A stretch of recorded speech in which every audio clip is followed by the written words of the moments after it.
খালু এদিকে তাকান, খালু এদিকে তাকান, ফোন তুমি দেখান, আব্বা এদিকে তাকান। এই খালু যে লাল দাড়ি পাইকে পিকে বুড়ো হয়ে গেলেন গা, হ্যাঁ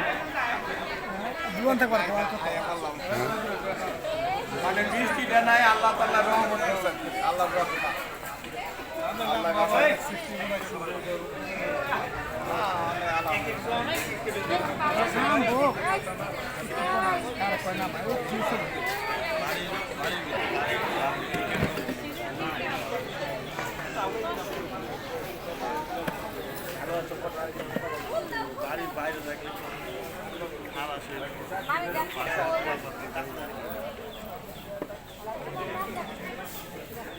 বৃষ্টি বাদল তাহলে কি করবো, যে বহুত টেনশন আছিলাম, কি করবো আল্লাহ দরবারে শুকরিয়া, অনেক শুকরিয়া।